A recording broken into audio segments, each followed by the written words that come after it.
GST വിഷയത്തിൽ വ്യാപാരി വ്യവസായികളുമായി സർക്കാർ നടത്തിയ ചർച്ചയിൽ സമവായമായില്ല. ഒരു വിഭാഗം വ്യാപാരികൾ ചൊവ്വാഴ്ച നടത്താനിരുന്ന ഹർത്താലിൽ നിന്ന് പിന്മാറി. അതേസമയം വില വർദ്ധിപ്പിക്കുന്നത് ഒരു വിഭാഗം കുത്തകകളെന്ന് ധനമന്ത്രി തോമസ് ഐസക് വ്യക്തമാക്കി. ചരക്ക് സേവന നികുതി നടപ്പിലാക്കുന്നതുമായി ബന്ധപ്പെട്ട ചർച്ചകളാണ് ഇന്ന് ആലപ്പുഴയിൽ ധനമന്ത്രിയുടെ നേതൃത്വത്തിൽ നടന്നത്. വ്യാപാരി വ്യവസായി ഏകോപന സമിതി 2 മണിക്കൂർ നേരം മന്ത്രിയുമായി ചർച്ച നടത്തി. 3 മാസക്കാലം വ്യാപാരികൾക്ക് ജിഎസ്ടിയുമായി ബന്ധപ്പെട്ട് ഇളവുകൾ നൽകാൻ തയ്യാറാണെന്ന് മന്ത്രി ഉറപ്പു നൽകി. ഇതിന്റെ അടിസ്ഥാനത്തിൽ വ്യാപാരി വ്യവസായി ഏകോപന സമിതിയിൽ ഒരു വിഭാഗം കടയടപ്പ് സമരത്തിൽ നിന്നും പിന്മാറി. ഈ സമരത്തിൽ നിന്നും ഞങ്ങളുടെ കേരള വ്യാപാരി വ്യവസായി ഏകോപന സമിതിയുടെ ഹസൻഗോയ നേതൃത്വം കൊടുക്കുന്ന സംസ്ഥാന പ്രസിഡന്റ് ഹസൻഗോയ നേതൃത്വം കൊടുക്കുന്ന കേരള വ്യാപാരി വ്യവസായി ഏകോപന സമിതിയുടെ ആ സമരം നിർത്തൽ ചെയ്തുകൊണ്ട് ഞങ്ങൾ ഗവൺമെന്റുമായി അല്ലെങ്കിൽ മന്ത്രിയുമായി സഹകരിച്ചുകൊണ്ട് അവരുടെ ഞങ്ങളുടെ സംശയങ്ങൾ ദൂരീകരിച്ചുകൊണ്ട് ഞങ്ങൾ മുന്നോട്ട് പോകാം എന്ന് തീരുമാനിച്ചിരിക്കുകയാണ്. ഇതോടെ നസറുദ്ദീൻ നയിക്കുന്ന വിഭാഗം മാത്രമാണ് ഇപ്പോൾ സമരരംഗത്തുള്ളത്. ഇവർ മന്ത്രിക്ക് നൽകിയ നിവേദനത്തിന് അനുകൂലമായ നടപടി ഉണ്ടായാൽ സമരം പിൻവലിക്കുമെന്നും സൂചന നൽകി. അത് പറയണമെങ്കിൽ ആ മറുപടി പോലെ ഇരിക്കും. കേന്ദ്ര ഗവൺമെന്റിൽ സമ്മർദ്ദം ചെലുത്തി 3 മാസത്തേക്ക് നിർത്തിവെക്കണം എന്നതാണ് ഞങ്ങൾ ഡിമാൻഡ്. പ്രധാനമായും കോഴിയിറച്ചി ഇറക്കുമതിയുമായി ബന്ധപ്പെട്ട ചർച്ചകളാണ് ഇരിക്കുന്നത്. ജിഎസ്ടി നിലവിൽ വന്നതോടെ 103 രൂപയുണ്ടായിരുന്ന കോഴിയിറച്ചി 83 രൂപയ്ക്ക് നൽകണമെന്നാണ് സർക്കാരിന്റെ ആവശ്യം. ഇത് ഇറച്ചി വ്യാപാരികൾ അംഗീകരിക്കാൻ തയ്യാറായിട്ടില്ല. ചില ലോബികളാണ് ഇതിന് പിന്നിലെന്നും നികുതി വെട്ടിപ്പ് നടത്തുന്ന ഇത്തരക്കാർക്കെതിരെ കർശന നടപടി സ്വീകരിക്കുമെന്നും മന്ത്രി മുന്നറിയിപ്പ് നൽകി. ഓരോ സംഘടന മുമ്പിൽ ഈ പ്രശ്നം വെച്ചിട്ട് ഒരാൾ പോലും ഞാൻ ഈ പറയാൻ പോകുന്ന കാര്യത്തെ നിഷേധിച്ചിട്ടില്ല. കേരളത്തിലെ ചിക്കൻ വിലയും വ്യാപാരത്തെയൊക്കെ നിയന്ത്രിക്കുന്നത് ഒരു ചെറു സംഘം കുത്തകകളാണ്. തമിഴ്നാട്ടുകാർ വില കുറക്കാൻ തയ്യാറായെങ്കിലും ഇവർ വില കുറക്കാൻ തയ്യാറാണ്. അതാണ് ഇപ്പോഴത്തെ സാഹചര്യം എന്ന് പറയുന്നത്. Shajahan, news bureau, Alappuzha. സെൻകുമാർ വിഷയത്തിൽ പിണറായിയെ പിന്തുണച്ച് യൂത്ത് ലീഗ്. 2 ദിവസത്തേക്കെങ്കിലും സെൻകുമാറിനെ മാറ്റിയ പിണറായിയാണ് ശരിയെന്നും സെൻകുമാറിന്റെ നിലപാട് വർഗീയവാദികളെ പോലും നാണിപ്പിക്കുന്നതാണെന്നും യൂത്ത് ലീഗ് സംസ്ഥാന വൈസ് പ്രസിഡന്റ് നജീബ് കാന്തപുരം വ്യക്തമാക്കി. സെൻകുമാർ വിഷയത്തിൽ മുഖ്യമന്ത്രി പിണറായി വിജയന് പിന്തുണ അർപ്പിച്ചാണ് യൂത്ത് ലീഗ് സംസ്ഥാന senior vice president Najeeb Kanthapuram രംഗത്തെത്തിയിരിക്കുന്നത്. 2 ദിവസത്തേക്കെങ്കിൽ 2 ദിവസത്തേക്ക് സെൻകുമാറിനെ പോലുള്ള ഒരു കൊടും വർഗീയവാദിയെ DGP കസേരയിൽ നിന്ന് മാറ്റി നിർത്തിയ പിണറായിയാണ് ശരിയെന്ന് നജീബ് കാന്തപുരം ഫേസ്ബുക്ക് പോസ്റ്റിൽ കുറിച്ചു. പോസ്റ്റിലുടനീളം സെൻകുമാറിനെതിരെ രൂക്ഷ വിമർശനമാണ് ഉന്നയിച്ചിരിക്കുന്നത്. സെൻകുമാറിന്റെ അഭിമുഖത്തിലെ പരാമർശങ്ങൾ ഞെട്ടലോടെയും വേദനയോടെയുമാണ് വായിച്ചത്. കടുത്ത വർഗീയവാദികളെ പോലും നാണിപ്പിക്കുന്ന തരത്തിൽ അഭിപ്രായ പ്രകടനം നടത്താൻ സെൻകുമാറിനെ പ്രേരിപ്പിച്ചത് ഏത് ഡാറ്റയുടെ അടിസ്ഥാനത്തിലാണെന്ന് വിശദീകരിക്കാനുള്ള ബാധ്യത അദ്ദേഹത്തിനുണ്ടെന്നും നജീബ് അഭിപ്രായപ്പെടുന്നു. News bureau, Kozhikode. മതസ്പർദ്ധ വളർത്തുന്ന തരത്തിൽ പ്രസ്താവന നടത്തിയ TP സെൻകുമാറിനെതിരെ കേസെടുക്കണമെന്ന് യൂത്ത് ലീഗ് സംസ്ഥാന ജനറൽ സെക്രട്ടറി PK ഫിറോസ്. 100 കുട്ടികൾ ജനിക്കുമ്പോൾ 42 പേർ മുസ്ലിമാണെന്ന വിവരം ഏതു ഡേറ്റാബേസിൽ നിന്നാണെന്ന് സെൻകുമാർ പറയണം. സെൻകുമാറിനെതിരെ കേസെടുക്കണമെന്നാവശ്യപ്പെട്ട് മുഖ്യമന്ത്രിക്ക് പരാതി നൽകും. സെൻകുമാറിന്റെ സർട്ടിഫിക്കറ്റ് കേരളത്തിലെ മുസ്ലിം സമൂഹത്തിന് വേണ്ടെന്നും PK ഫിറോസ് വ്യക്തമാക്കി.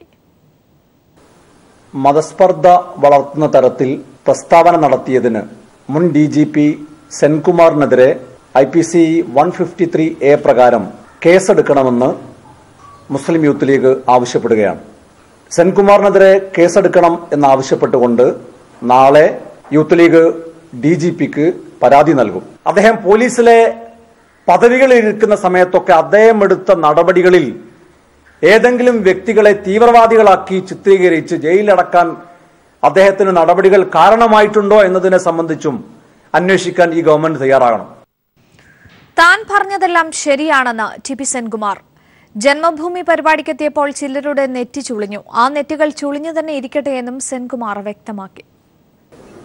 അപ്പോൾ ഞാൻ ചിലപ്പോൾ കോൺഗ്രസ്സുകാരനാകും, ചിലപ്പോൾ BJPക്കാരനാകും എന്നൊക്കെ പറയുന്നത് ശരിയല്ലല്ലോ. അപ്പോൾ അതുകൊണ്ട് എവിടെയാണോ നല്ലതുള്ളത്, എവിടെയാണോ സത്യം പുറത്തു വരേണ്ടത്, എനിക്ക് തോന്നിയത് ഞാൻ അബ്സല്യൂട്ട്ലി അസത്യമായിട്ട് ഒരു കാര്യവും പറഞ്ഞിട്ടില്ല. നടക്കുന്ന ചില കാര്യങ്ങൾ, പ്രത്യേകിച്ച് കേരളത്തിന് ഉണ്ടാകേണ്ട അപകടങ്ങളിൽ നിന്ന് മുക്തമാകണമെങ്കിൽ നമ്മൾ അണ്ടർ ദ കാർപ്പറ്റ് എല്ലാ പ്രശ്നങ്ങളും ഇട്ട് പുറത്ത് തൈലം പുരട്ടി ഇരുന്നിട്ട് കാര്യമില്ല. സൗദിയിൽ മരിച്ച വയനാട് സ്വദേശി ജയപ്രകാശിന്റെ മൃതദേഹം നാളെ രാവിലെ കരിപ്പൂർ വിമാനത്താവളത്തിലെത്തിക്കും. മുഖ്യമന്ത്രിയുടെ ഇടപെടലിനെ തുടർന്നാണ് മൃതദേഹം നാട്ടിലെത്തിക്കാനുള്ള അനുമതി ലഭിച്ചത്. വിദേശത്തു നിന്ന് മൃതദേഹം എത്തിക്കുന്നതിന് 48 മണിക്കൂർ മുമ്പ് രേഖകൾ എയർപോർട്ടിൽ എത്തിക്കണമെന്ന് കേന്ദ്ര സർക്കാർ പുതിയ വ്യവസ്ഥ പുറത്തിറക്കിയിരുന്നു. ഈ വ്യവസ്ഥ പിൻവലിക്കണമെന്ന് മുഖ്യമന്ത്രി കേന്ദ്ര സിവിൽ ഏവിയേഷൻ വകുപ്പിനെയും വ്യോമയാന മന്ത്രിയെയും അറിയിച്ചിരുന്നു. ഇതേ തുടർന്ന് ആരോഗ്യ മന്ത്രാലയത്തിലെ ഡെപ്യൂട്ടി ഡയറക്ടർ ജനറൽ കോഴിക്കോട് വിമാനത്താവള അധികൃതർക്ക് മൃതദേഹം വേഗത്തിൽ എത്തിക്കാനുള്ള നിർദ്ദേശം നൽകി. നാളെ പുലർച്ചെ 2:30 ദമാം വിമാനത്താവളത്തിൽ എത്തിക്കുന്ന മൃതദേഹം രാവിലെ 9:30 കരിപ്പൂരിൽ എത്തിക്കും. ഗൾഫിൽ മരണപ്പെടുന്ന പ്രവാസികളുടെ മൃതദേഹങ്ങൾ നാട്ടിലെത്തിക്കുന്നതിന് ഏർപ്പെടുത്തിയ നിയന്ത്രണം പിൻവലിക്കാൻ മുഖ്യമന്ത്രി പിണറായി വിജയൻ നടത്തുന്ന ഇടപെടൽ സ്വാഗതാർഹമാണെന്ന് പ്രവാസികൾ. പുതിയ നിയന്ത്രണങ്ങൾ ഏർപ്പെടുത്തിയതോടെ മൃതദേഹങ്ങൾ നാട്ടിലേക്ക് എത്തിക്കുന്നത് ദിവസങ്ങളോളം വൈകുമെന്ന ആശങ്കകൾ ഉയരുന്നതിനിടെയാണ് മുഖ്യമന്ത്രിയുടെ ഇടപെടൽ. ഗൾഫിൽ മരണപ്പെടുന്നവരുടെ മൃതദേഹം നാട്ടിലെത്തിക്കാൻ 48 മണിക്കൂർ മുമ്പേ അനുമതി വേണമെന്ന ഉത്തരവിനെതിരെ പ്രവാസ ലോകത്ത് പ്രതിഷേധം വ്യാപകമാവുകയാണ്. കഴിഞ്ഞ ദിവസം കരിപ്പൂർ വിമാനത്താവളത്തിലെ ഹെൽത്ത് ഓഫീസർ ഷാർജ വിമാനത്താവളത്തിലേക്ക് അയച്ച ഉത്തരവിനെ തുടർന്നാണ് ഇത് സംബന്ധിച്ച ആശയക്കുഴപ്പം ഉണ്ടായത്. വ്യാഴാഴ്ച ഷാർജ വിമാനത്താവളത്തിൽ നിന്ന് ഒരു മൃതദേഹം കയറ്റി അയക്കുന്നതിനിടെയാണ് 48 മണിക്കൂർ മുൻപ് ഇത് സംബന്ധിച്ച രേഖകൾ കരിപ്പൂർ വിമാനത്താവളത്തിൽ എത്തണമെന്ന് ഹെൽത്ത് ഓഫീസർ ആവശ്യപ്പെട്ടത്. Death certificate, embalming certificate, Indian എംബസിയിൽ നിന്നുള്ള NOC, റദ്ദാക്കിയ പാസ്പോർട്ടിന്റെ കോപ്പി എന്നിവയാണ് ഹാജരാക്കേണ്ടത്. എന്നാൽ ഈ സർട്ടിഫിക്കറ്റുകളെല്ലാം തന്നെ നേരത്തെ ലഭിക്കുന്നത് ഏറെ പ്രയാസകരമാണ്. സർട്ടിഫിക്കറ്റുകളെല്ലാം ഹാജരാക്കി 2 ദിവസം കൂടി കാത്തുനിന്നാലേ മൃതദേഹം നാട്ടിലേക്ക് അയക്കാൻ കഴിയൂ എന്ന അവസ്ഥയിലേക്കാണ് പുതിയ നിയന്ത്രണം വഴിവെക്കുന്നത്. നിലവിൽ പ്രവാസികളുടെ മൃതദേഹങ്ങൾ മരിച്ച അന്ന് തന്നെയോ പിറ്റേ ദിവസമോ നാട്ടിലേക്ക് എത്തിക്കാൻ കഴിയുന്ന സാഹചര്യമാണുള്ളതെന്ന് 33 വർഷമായി UAE നിന്ന് മൃതദേഹങ്ങൾ കയറ്റിയേക്കുന്ന സാമൂഹ്യ പ്രവർത്തകനായ വിദ്യാധരൻ പറയുന്നു. ഈ ഒരാൾ മരണപ്പെട്ട് കഴിഞ്ഞാൽ ഈ ഒരു ബോഡി നാട്ടിലെത്തിക്കുന്നതിന് വേണ്ടി ഒരു 10, 15, 17 ഓഫീസിൽ കയറി ഇറങ്ങണം. അത് നോർമൽ മരണമാണെങ്കിൽ, ഹോസ്പിറ്റലിൽ വെച്ച് മരണിക്കുന്നതാണെങ്കിൽ ഒരു ദിവസം കൊണ്ടൊക്കെ പേപ്പർ, അല്ലെങ്കിൽ 2 ദിവസം കൊണ്ട് പേപ്പർ ശരിയാക്കി ഞങ്ങൾക്ക് അയക്കാൻ കഴിയും. ഇത്രയും ഓഫീസ് കയറി ഇറങ്ങിയിട്ട് ലാസ്റ്റിലാണ് എംബാമിംഗ് സർട്ടിഫിക്കറ്റ് കിട്ടുന്നത്. അപ്പോഴേ എല്ലാ വർക്കും കഴിഞ്ഞു കഴിഞ്ഞാൽ പിന്നെ നാട്ടിലേക്ക് കയറ്റി അയക്കുകയാണ്. എംബാമിംഗ് ചെയ്തിട്ട് പിന്നെ 48 മണിക്കൂർ എന്ന് പറഞ്ഞാൽ ആ പേപ്പർ എന്നിട്ട് 48 മണിക്കൂർ 2 ദിവസം കഴിഞ്ഞിട്ട് ഈ ബോഡി എവിടെ വെച്ചേക്കും? ആര് സൂക്ഷിക്കും? പിന്നെ എംബാമിംഗ് സെൻറ്ററിൽ നിന്ന് വിട്ടു കഴിഞ്ഞാൽ അവർ തിരിച്ചെടുക്കത്തില്ല. എയർപോർട്ടിൽ ചെന്ന് കഴിഞ്ഞാൽ അവർ സൂക്ഷിച്ചു വയ്ക്കില്ല. പിന്നെ ആരും ഉത്തരവാദി? മൃതദേഹങ്ങൾ അയക്കുന്നത് അനിശ്ചിതമായി വൈകുന്ന സാഹചര്യം പ്രവാസികളെ ഏറെ ആശങ്കയിലാക്കിയിട്ടുണ്ട്. പുതിയ വ്യവസ്ഥകൾ പിൻവലിക്കാൻ അടിയന്തരമായി ഇടപെടണമെന്ന് മുഖ്യമന്ത്രി പിണറായി വിജയൻ കേന്ദ്ര സിവിൽ ഏവിയേഷൻ വകുപ്പിനോട് ആവശ്യപ്പെട്ടത് പ്രവാസികൾക്ക് പ്രതീക്ഷ നൽകുന്നുണ്ട്. T Jamaluddin, Dubai. പത്മനാഭസ്വാമി ക്ഷേത്രത്തിലെ B നിലവറ തുറക്കണമെന്നാണ് സർക്കാരിന്റെ നിലപാടെന്ന് കടകംപള്ളി സുരേന്ദ്രൻ. ബാക്കിയുള്ള നിലവറകൾ തുറക്കാമെങ്കിൽ B നിലവറയും തുറക്കാം. രാജകുടുംബത്തിന് അഭിപ്രായം പറയാൻ അവകാശമുണ്ടെന്നും കടകംപള്ളി വ്യക്തമാക്കി. ബാക്കിയെല്ലാം നിലവറയും തുറക്കാമെങ്കിൽ എന്തുകൊണ്ട് B നിലവറ തുറന്നുകൂടാ? അത് എന്റെ അഭിപ്രായമാണ്, അല്ലെങ്കിൽ ഗവൺമെന്റ് അഭിപ്രായമാണ്. രാജകുടുംബത്തിന്റെ അഭിപ്രായം പറയാനുള്ള സ്വാതന്ത്ര്യമുണ്ടെന്നേ ഞാൻ പറഞ്ഞുള്ളൂ. അവർക്ക് അവരുടെ അഭിപ്രായം പറയാം. സുപ്രീം കോടതി അന്തിമമായി തീരുമാനിക്കട്ടെ. സുപ്രീം കോടതി ഒരു തീരുമാനം വരട്ടെ. തീരുമാനം ഗവൺമെന്റ് നടപ്പിലാക്കുക, യാതൊരു സംശയം വേണ്ട. കേസ് നീണ്ടുപോകുന്നതിൽ സുപ്രീം കോടതിക്ക് മാത്രമല്ല, യഥാർത്ഥത്തിൽ ആ കേസ് നീണ്ടുപോകുന്നതിൽ ഗവൺമെന്റിനും അതിർത്തിയുണ്ട്. ഇങ്ങനെ നീണ്ടുപോകാൻ വേണ്ടി പാടില്ല. ഒരു യോജിപ്പ് ഉണ്ടാകേണ്ടതാണ്. പത്മനാഭസ്വാമി ക്ഷേത്രത്തിലെ B നിലവറ തുറക്കണമെന്ന് VS അച്യുതാനന്ദൻ. നിലവറ തുറക്കുന്നതിനെ ചിലർ ഭയക്കുന്നത് എന്തിനാണെന്നും ഭയപ്പെടുന്നവർ ആരായാലും അവരെ സംശയിക്കണമെന്നും VS അച്യുതാനന്ദൻ വ്യക്തമാക്കി. ഇതിനു മുമ്പ് ഇതേ B നിലവറ തുറന്നപ്പോൾ ആരും ദേവഹിതം ചോദിച്ചതായി ചരിത്രത്തിൽ രേഖപ്പെടുത്തിയിട്ടില്ല. അപ്പോൾ പ്രശ്നം ദേവഹിതമല്ല, വ്യക്തിഹിതമാണെന്നും വ്യക്തം. ജനഹിതം, ക്ഷേത്രസ്വത്തിന്റെ സംരക്ഷണവും ആഗ്രഹിക്കുന്ന എല്ലാവരും അതുമായി സഹകരിക്കുകയാണ് വേണ്ടതെന്നും VS പ്രസ്താവനയിൽ പറഞ്ഞു. ഏഷ്യൻ അത്ലറ്റിക്സ് ചാമ്പ്യൻഷിപ്പിൽ കിരീടം ലക്ഷ്യമിട്ട് ഇന്ത്യ 9 സ്വർണം ഉൾപ്പെടെ 23 മെഡലുമായി ഇന്ത്യ 1ാം സ്ഥാനത്ത് തുടരുകയാണ്. 800 മീറ്ററിൽ ടിൻഡുലൂക്കയ്ക്ക് മെഡലില്ല. സ്വർണം ഇന്ത്യയുടെ അർച്ചന യാദവാണ് സ്വന്തമാക്കിയത്. അതേസമയം 800 മീറ്റർ പുരുഷ വിഭാഗത്തിൽ മലയാളിയായ ജിൻസൺ ജോൺസൺ വെങ്കലം നേടി. വിവരങ്ങളുമായി ന്യൂസ് ഡെസ്കിൽ നിന്നും ആനന്ദ് ചേരുകയാണ്. ആനന്ദ്, അവസാന ദിനം എന്തായാലും സ്വർണ്ണ നേട്ടത്തോടെ തന്നെയാണ് ഇന്ത്യയുടെ തുടക്കം. എന്നാൽ ഏറെ പ്രതീക്ഷ കൽപ്പിച്ചിരുന്ന ടിൻഡുലൂക്ക പിന്മാറുന്ന ഒരു സാഹചര്യം കൂടി ഉണ്ടായി. ഇന്ന് ഇന്ത്യക്ക് മെഡൽ പ്രതീക്ഷയുള്ള ഇനങ്ങൾ ഏതൊക്കെയാണ്? വിശദാംശങ്ങൾ. തീർച്ചയായും അഞ്ചു സൂചിപ്പിച്ചത് നിർണായകമായ വിവരങ്ങളാണ്. ഇന്ത്യ ഇതുവരെ ഏഷ്യൻ അത്ലറ്റിക് ചാമ്പ്യൻഷിപ്പിൽ 1ാം സ്ഥാനം കരസ്ഥമാക്കിയിട്ടില്ല. പക്ഷേ ഈ തവണ ഈ ചാമ്പ്യൻഷിപ്പ് ആരംഭിക്കുന്നത് മുതൽ തന്നെ ലീഡ് നിലനിർത്താൻ വേണ്ടി ഇന്ത്യക്ക് കഴിഞ്ഞിട്ടുണ്ട്. കഴിഞ്ഞ 17 തവണ ചാമ്പ്യന്മാരായത് ചൈനയാണ്. അവരെ പിന്തള്ളി 4 തവണ തുടർച്ചയായി ചാമ്പ്യന്മാരെന്ന ജപ്പാനെ പിന്തള്ളി ഇപ്പോൾ ഇന്ത്യ 1ാമത് തുടരുന്നുണ്ട്. 9 സ്വർണ്ണ മെഡലും 5 വെള്ളിയും 11 വെങ്കലവും ഉൾപ്പെടെ 25 മെഡലുകളാണ് ഇന്ത്യക്ക് ഇപ്പോൾ സ്വന്തമായിട്ടുള്ളത്. ഇപ്പോൾ നമ്മൾ ഈ വാർത്ത പ്രേക്ഷകരുമായി പങ്കുവയ്ക്കുന്ന സമയത്ത് സ്വപ്ന ബർമൻ ഹെപ്റ്റത്തോണൽ എന്ന മത്സരത്തിൽ സ്വർണം നേടിയിട്ടുണ്ട്. ലിക്സിയും ഇതേ ഇനത്തിൽ തന്നെ വെള്ളി നേടിയിട്ടുണ്ട്. അങ്ങനെ 25 എന്ന മെഡലുകളുടെ എണ്ണത്തിലേക്ക് ഇന്ത്യ ഉയർന്നിട്ടുണ്ട്. ഭുവനേശ്വറിലാണ് ഈ മത്സരങ്ങൾ പുരോഗമിച്ചുകൊണ്ടിരിക്കുന്നത്. ഇന്ത്യയുടെ എക്കാലത്തെയും മികച്ച മുന്നേറ്റം എന്നായി തന്നെ നമുക്ക് ഇതിനെ കണക്കിലെടുക്കാൻ വേണ്ടി കഴിയും. അതിൽ ഏറ്റവും സുപ്രധാനമായി തീർച്ചയായും അഞ്ജു സൂചിപ്പിച്ചതുപോലെ മലയാളികളുടെ പ്രതീക്ഷ കൂടിയായിരുന്ന ടിൻഡു ലൂക്ക നിരാശപ്പെടുത്തി എന്നുള്ളതാണ്. 800 മീറ്റർ വനിതകളുടെ ഓട്ടത്തിൽ ടിൻഡു ലൂക്ക വളരെ പിന്നിലേക്ക് പോവുകയും മത്സരത്തിന്റെ പൂർണ്ണമായ ഘട്ടത്തിലേക്ക് എത്താതെ ഒരു ഘട്ടത്തിൽ പിന്മാറുകയും ചെയ്യുന്ന സാഹചര്യം ഉണ്ടായി. പയ്യോളിയിലുള്ള PT ഉഷയുടെ നേതൃത്വത്തിലുള്ള പ്രത്യേക പരിശീലനത്തിലാണ് ടിൻഡു ലൂക്ക ഉള്ളത്, നമുക്കെല്ലാം അറിയാം. PT ഉഷയുടെ പ്രതികരണം ഇപ്പോൾ തന്നെ വന്നിട്ടുണ്ട്. പനിയായത് കാരണമാണ് മത്സരത്തിൽ നിന്ന് പിന്മാറുന്ന നിലയിലേക്ക് ടിൻഡു ലൂക്ക വന്നത് എന്നാണ് ഇപ്പോൾ നമുക്ക് ലഭിക്കുന്ന വിവരം. അഞ്ജു, എന്തായാലും ഏഷ്യൻ അത്ലറ്റിക്സ് ചാമ്പ്യൻഷിപ്പ് അവസാനിക്കാനുള്ള തിരശ്ശീല വീഴാൻ ഒരുങ്ങുമ്പോൾ എന്തായാലും മികച്ച പ്രകടനം തന്നെ ആതിഥേയർ കിരീടം ഉറപ്പിക്കുന്ന ഒരു സ്ഥിതിവിശേഷം തന്നെയാണ് നിലവിലുള്ളത്. പൊതുവെയുള്ള ഇന്ത്യൻ അത്ലറ്റുകളുടെ ഒരു പ്രകടനത്തെ അത് വളരെ മികച്ച പ്രകടനമായി തന്നെ വിലയിരുത്താനാവില്ലേ ആനന്ദ്? തീർച്ചയായും നമ്മുടെ വലിയ പ്രതീക്ഷകൾ ഉണ്ടായിരുന്ന മലയാളി താരങ്ങൾ ചിലർ ചെറിയ നിലയിൽ നിരാശപ്പെടുത്തിയെങ്കിലും ഇന്ത്യയിൽ ഒട്ടാകെയുള്ള മറ്റ് കായിക താരങ്ങളെല്ലാം വളരെ മിന്നുന്ന പ്രകടനം ഈ രംഗത്ത് കാഴ്ചവെച്ചിട്ടുണ്ട്. നേരത്തെ സൂചിപ്പിച്ചതുപോലെ ജിൻസൺ തോംസൺ എന്ന മലയാളിയായ താരം 800 മീറ്റർ പുരുഷന്മാരുടെ ഓട്ടത്തിൽ വെങ്കലം നേടിയിട്ടുണ്ട്.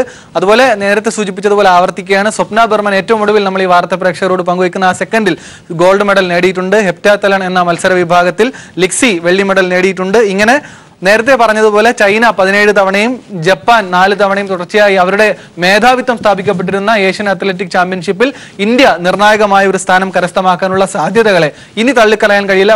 വളരെ കുറച്ച് സമയമാണ് ഇനി നമുക്ക് ബാക്കിയുള്ളത്. ആ സമയത്തിനുള്ളിൽ ഏറ്റവും നിർണായകമായ നിലയിലേക്ക് ഇന്ത്യ 25 സ്വർണ്ണങ്ങളോടുകൂടി ഒരു ആധികാരികത നേടിയിട്ടുണ്ട്. 2ാം സ്ഥാനം 5 സ്വർണ്ണ മെഡലുകളുമായി ചൈനയും 3ാം സ്ഥാനത്ത് ഇറാനുമാണ് ഇപ്പോൾ നിലവിൽ തുടർന്നുകൊണ്ടിരിക്കുന്നത്. ശരി, വ്യക്തമാണ്. എന്തായാലും സന്തോഷം പകർന്ന കാര്യങ്ങളിലേക്ക് ഏഷ്യൻ അത്ലറ്റിക്സ് ചാമ്പ്യൻഷിപ്പിൽ കിരീടം അത് ഉറപ്പിച്ചു തന്നെ ഇന്ത്യ മുന്നേറുകയാണ്. വിവരങ്ങളാണ് ആനന്ദ് നൽകിയത്. യുവമോർച്ച നേതാവ് സജിൻ രാജിന്റെ മരണം ആത്മഹത്യ തന്നെയെന്ന് പോലീസ്. മരണം ആത്മഹത്യ തന്നെയെന്ന് തെളിയിക്കുന്ന നിർണായക തെളിവുകളും മൊഴികളും പോലീസിന് ലഭിച്ചു. ഏഷ്യൻ അത്ലറ്റിക് ചാമ്പ്യൻഷിപ്പിൽ കിരീടം ഉറപ്പിച്ചിരിക്കുകയാണ്. ആ വാർത്ത നേരത്തെ കണ്ടതാണ്. മറ്റൊരു വാർത്തയിലേക്ക്. തിരുവനന്തപുരം റെയിൽവേ സ്റ്റേഷനിലെ ട്രാക്കുകൾ അപകടത്തിൽ. പാളം ഉറപ്പിച്ചിരിക്കുന്ന കോൺക്രീറ്റ് പാളികൾ ദ്രവിച്ചിളകിയ നിലയിലാണ്. അറ്റകുറ്റപ്പണികൾ വർഷങ്ങളായി നടക്കുന്നില്ല. ദ്രവിച്ചു മാറിയ പാളങ്ങൾ പലക വെച്ച് ഉറപ്പിച്ച നിലയിലുമാണ്.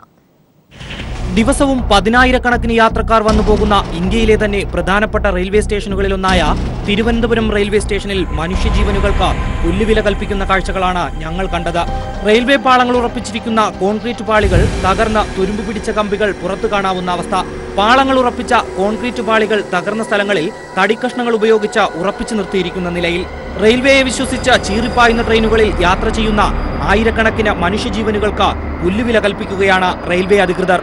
ഇനിയൊരു വൻ ദുരന്തം വിളിച്ചു വരുത്തുവാൻ മനഃപൂർവ്വം കാത്തിരിക്കുന്നത് പോലെയാണ് ഈ ചിത്രങ്ങൾ തരുന്ന മറുപടി.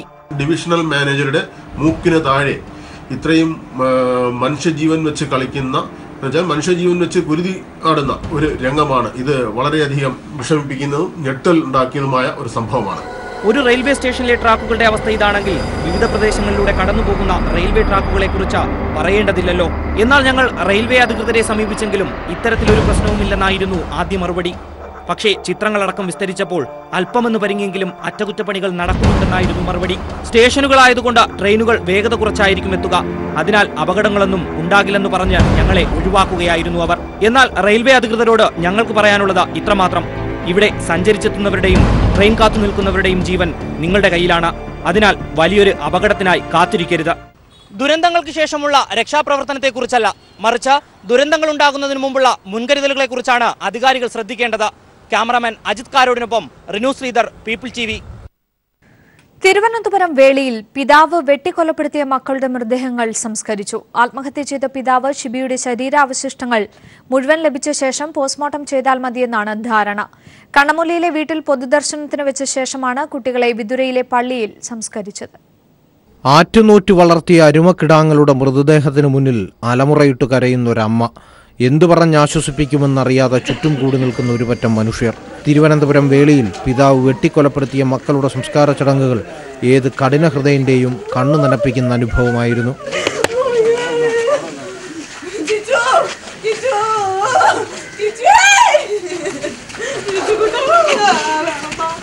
മെഡിക്കൽ കോളേജിൽ പോസ്റ്റ്മോർട്ടം ചെയ്ത ശേഷമാണ് കണ്ണമൂലയിലെ വസതിയിൽ സഹോദരങ്ങളുടെ മൃതദേഹം പൊതുദർശനത്തിന് വെച്ചത്. എന്നാൽ ആത്മഹത്യ ചെയ്ത ഷിബിയുടെ മൃതദേഹത്തിന്റെ അവശിഷ്ടങ്ങൾ ഇനിയും ലഭിക്കേണ്ടതുണ്ട്. അതുകൂടി ലഭിച്ച ശേഷമാവും ഷിബിയുടെ സംസ്കാര ചടങ്ങുകൾ നടക്കുക. പിതാവിന്റെ നാടായ വിതുര തേവിയോട് ദൈവസഹായം ലത്തീൻ പള്ളിയിലാണ് കുട്ടികളുടെ മൃതദേഹം സംസ്കരിച്ചത്. കുട്ടികളെ ക്രൂരമായിട്ടാണ് ഷിബി കൊലപ്പെടുത്തിയെന്നാണ് ലഭിക്കുന്ന വിവരം. ആക്രമണമുണ്ടായപ്പോൾ സഹോദരങ്ങളായ കുട്ടികൾ ആക്രമണം ചെറുത്തതിന്റെ ലക്ഷണങ്ങൾ സംഭവ സ്ഥലത്തു നിന്ന് പോലീസിന് ലഭിച്ചിട്ടുണ്ട്. News bureau, Thiruvananthapuram. സ്വർണത്തിന് ഈടാക്കുന്ന GST പൂർണ്ണമായും പ്രത്യേക ഡിസ്കൗണ്ടായി ഉപഭോക്താക്കൾക്ക് തന്നെ തിരിച്ചു നൽകുമെന്ന് മലബാർ ഗോൾഡ് ആൻഡ് ഡയമണ്ട്സ്. ഇതിലൂടെ സ്വർണ്ണ വ്യാപാര രംഗത്ത് പുതിയ ഉപഭോക്തൃ സൗഹൃദത്തിന് മലബാർ ഗോൾഡ് തുടക്കമിടുകയാണെന്ന് ചെയർമാൻ MP അഹമ്മദ് അറിയിച്ചു. ഇരിങ്ങാലക്കുട ചുങ്കത്ത് ജ്വല്ലറിയുടെ വാർഷികാഘോഷങ്ങളുടെ ഭാഗമായി ഈ വർഷത്തെ 10ാം ക്ലാസ് പരീക്ഷയിൽ മുഴുവൻ വിഷയങ്ങളിലും A+ നേടിയ വിദ്യാർത്ഥികളെ ആദരിച്ചു. 165 വിദ്യാർത്ഥികളാണ് ഇരിങ്ങാലക്കുട രൂപതാ മെത്രാൻ മാർ പോളി കണ്ണുകാടൻ അധ്യക്ഷത വഹിച്ച് അനുമോദന ചടങ്ങിൽ ആദരിക്കപ്പെട്ടത്.